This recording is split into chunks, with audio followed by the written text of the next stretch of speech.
हमारे पास इस क्वेश्चन में हमें दिया हुआ है the electric field in a region is given by. हमारे पास इलेक्ट्रिक फील्ड की जो एक्सप्रेशन दी हुई है वो ये एक्सप्रेशन है। सही है इधर।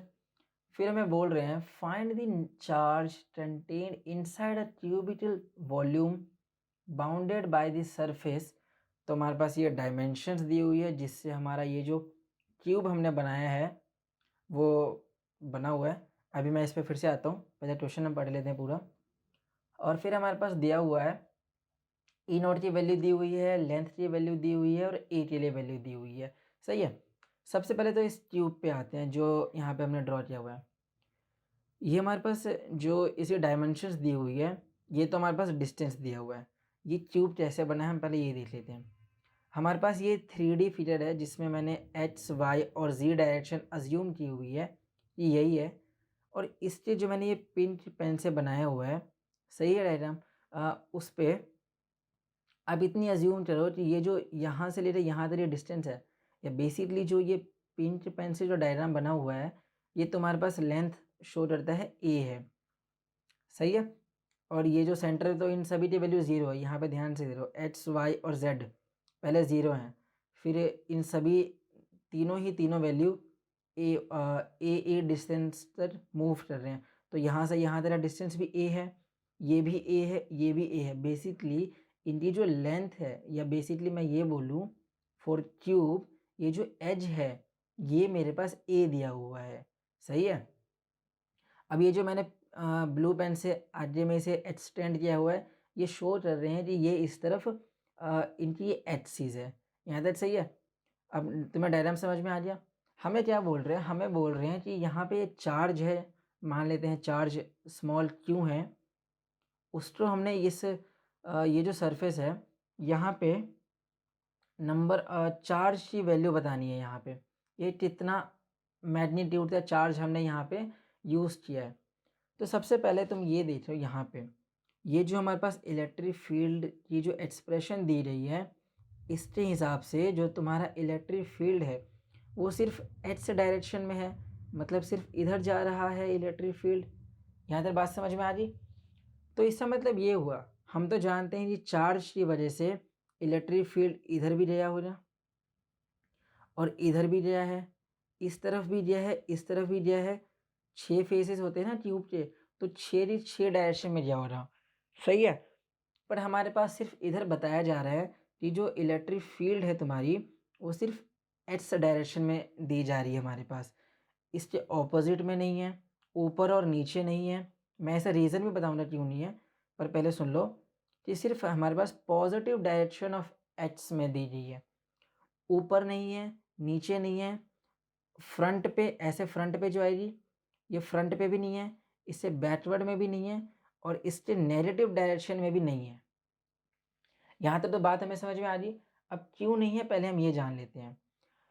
अरे मैं इस पोर्शन पे आऊँ, अपर लेयर पे आऊँ, ए बी ई जी पे आऊँ, इस एरिया पे आऊँ और फिर उसके बाद मैं ए बी सी और डी पे आऊँ, इस एरिया पे और इस एरिया पे आऊँ, तो तुम जानते ही हो कि यहाँ पे जो है, यहाँ पर मैं एरिया वेक्टर अज्यूम करूँ तो ये हमेशा परपेंडिकुलर टू द सरफेस होता है, तो ये परपेंडिकुलर होगा।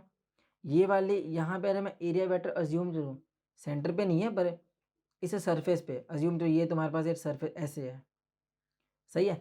ये इसको मैंने यहाँ पे ऐसे बनाया है, इसके परपेंडिकुलर, मतलब ये जो हमारी तरफ बाहर की तरफ ऐसे आ रहा होगा। सही है। ऐसे उठते हुए ऐसे आ रहा होगा। यहाँ तक बात समझ में आ रही। तो यहाँ पे जो एरिया वेक्टर है मेरे पास वो परपेंडिकुलर है, जिस वजह से क्या हो गया, जो ई डॉट डी एस है वो ज़ीरो आ जाए। क्यों? क्योंकि क्रॉस 90 क्या होता है, ज़ीरो है। जीरो। इस पोर्शन पे आते हैं। सबसे पहले अज्यूम करते हैं ये वाला portion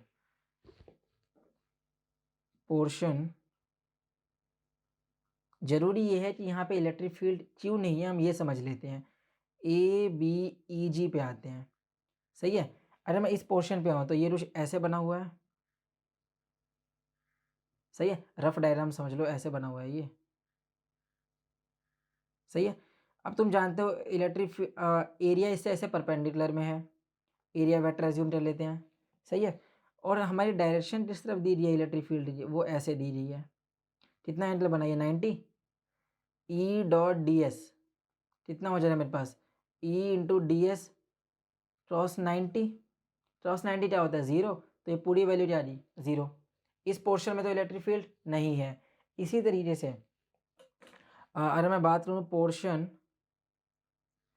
A B C D की बात की जाए यहाँ पे, तो ये कितना हो जाएगा, ये मैं कुछ ऐसे बना सकता हूँ, सही है। यहाँ पे वो पॉइंट ले लेते हैं, एरिया वेक्टर कुछ ऐसे आएगा, ये बाहर की तरफ उठते हुए आ रहा है। यहाँ पे तो ऐसे 3D इमेज पॉसिबल नहीं है, पर ये मान लो एरिया वेक्टर है और डायरेक्शन किस तरफ है इलेक्ट्रिक फील्ड की, इस तरफ है। यहाँ पे इतना एंगल बना 90, सेम कॉन्सेप्ट यहाँ पे यूज़ हो गया, तो यहाँ पे भी EDS की वैल्यू क्या होगी 0। अब बात करते हैं हम सब AGOD की, मतलब इस पोर्शन की बात करते हैं हम। AGOD मतलब जिस तरफ इलेक्ट्रिक फील्ड है उस नेगेटिव डायरेक्शन की बात की जाए। सो तुम जानते ही हो कि इस तरफ तो इलेक्ट्रिक फील्ड की वैल्यू 0 है, क्यों, यहाँ पे भी सेम कॉन्सेप्ट है, एरिया वेक्टर कुछ ऐसे बाहर की तरफ जा रहा हो रहा और जो तुम्हारा E है वो इस तरफ आ रहा हो रहा, तो यहाँ पे भी EDS की वैल्यू 0 हो रही है। ऐसा इसलिए भी है क्योंकि जो तुम्हारा इलेक्ट्रिक फील्ड है वो यहाँ पे एब्सेंट है, सही है। इलेक्ट्रिक फील्ड तो तुम्हारा ऐसे है, 0 से उस तरफ जा रही है इलेक्ट्रिक फील्ड, इस जो 0 पॉइंट है इससे इधर है इलेक्ट्रिक फील्ड। यहाँ पे तो इलेक्ट्रिक फील्ड है ही नहीं, यहाँ पे इलेक्ट्रिक फील्ड एब्सेंट होने की वजह से 0 है। सो तुम्हारे पास सिर्फ एक ही एरिया बचता है, क्या बचता है, BCEF, जहाँ पे इलेक्ट्रिक फील्ड है मेरे पास, मतलब ये पोर्शन, सिर्फ ये पोर्शन है जहाँ पे इलेक्ट्रिक फील्ड है मेरे पास, सही है। और इसका एरिया भी ऐसे जा रहा है, ऐसे क्यों जा रहा है देखो। अरे मैं बात करूँ पोर्शन, अच्छा जो मैंने पोर्शन नहीं लिए हैं, जैसे ABGE का ऑपोजिट पोर्शन क्या हो रहा, ODCF, ये इससे नेगेटिव में भी है, तो यहाँ पे भी सेम चीज़ें होने वाली है। बस ये डायग्राम कैसे ऐसे बना था, ये उल्टा हो जाएगा, और ये जो बना था ये इसलिए सीधा हो जाएगा, ये इतना तुम जानते हो, सही है। अब हम यहाँ पे जैसे तुम समझ ही लो, यहाँ पे अरे मैंने इस डायग्राम के लिए बात की, तो डायग्राम मेरा कुछ ऐसे बना इस पोर्शन के लिए, सही है। इसे नीचे वाले पोर्शन के लिए डायग्राम मेरा कुछ ऐसे बन जाएगा, यहाँ पे हो जा रहा एरिया, यहाँ पे हो जा रहा इलेक्ट्रिक फील्ड, सही है। अरे मैं इस वाले पोर्शन की बात करूँ तो इसलिए डायग्राम मेरा कुछ ऐसे बना है, इससे बैकवर्ड में ऐसा ही बन जाएगा। इतना तुम समझ ही रहे हो यहाँ पे। सो सिर्फ एक ही पोर्शन है जहाँ पे एरिया मेरा बन रहा है। सो पोर्शन या बेसिकली फेस बोल सकते हो तुम, कितना बना BCEF, सही है। ये पोर्शन कुछ ऐसे है मेरे पास।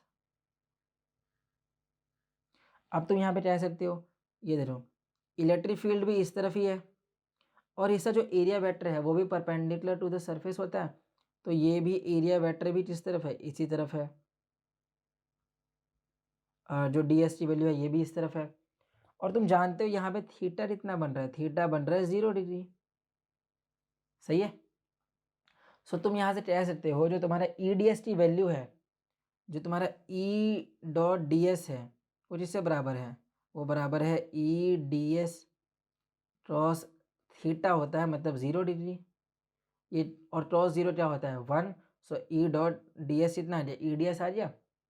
बस यही पोर्शन है जहाँ पे हमारा इलेक्ट्रिक फील्ड एग्जिस्ट करता है। सो तुम जानते हो मैं फ्लक्स यहाँ से फाइंड करना चाहूँ तो कैसे फाइंड कर सकता हूँ,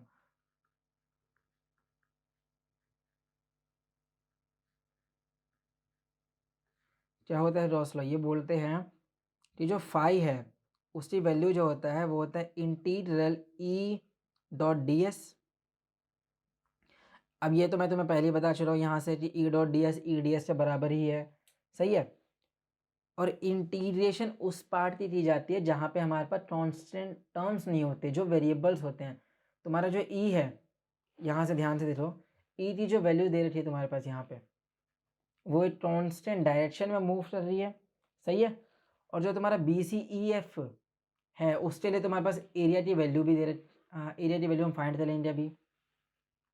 सो यहाँ से ये कितना आ गया, ये हो गया मेरे पास E0L/h, सही है। यहाँ पे h जो है वो डिस्टेंस बताता है हमारे, क्यूब जो जी ए से रिप्लेस होने वाला है इनटू एरिया ऑफ, किसका एरिया ले रहा था हमने, बी सी ई एफ का, सही है।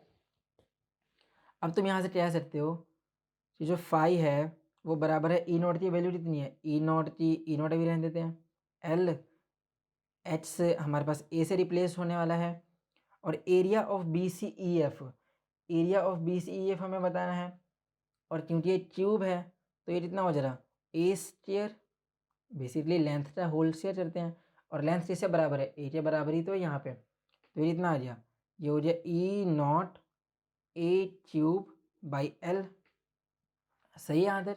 तो 5 कितना आ जाए यहाँ से, 5 हो जाए मेरे पास, ई नॉट की वैल्यू कितनी है, 5 इंटू 10⁻³ ए की जो वैल्यू है मेरे पास सेंटीमीटर में दी गई है 1 सेंटीमीटर, और इसका होल क्यूब मतलब 1 सेंटीमीटर क्यूब आ जाए यहाँ से, और ये एल भी दिया हुआ है सेंटीमीटर में, कितना दिया 2 सेंटीमीटर, ये कितना आ गया 2 सेंटीमीटर, यहाँ से कैंसिल, सेंटीमीटर स्क्वायर, ये बच रहा 2.5, अब इसे मैं मीटर क्यूब में आंसर बता रहा हूँ, तो 2.5 इंटू 10⁻³ और ये कितना हो जा रहा है मेरे पास, ये हो जा रहा है यहाँ से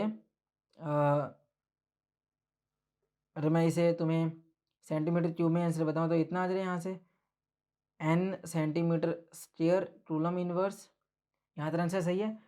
अब अगर तुम चाहो तो इसे मीटर क्यूब में बताना चाहते हो आंसर, जो 5 है वो बराबर है तुम्हारे पास 2.5 इंटू 10⁻³ था ना, तो ये हो जाएगा 10⁻⁻4 newton metre square coulomb inverse.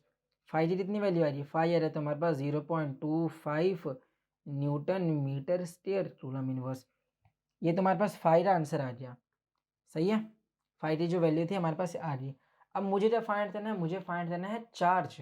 सो मैं ये भी जानता हूँ मतलब कितना चार्ज हमने सेंटर पे रखा हुआ है ट्यूब के।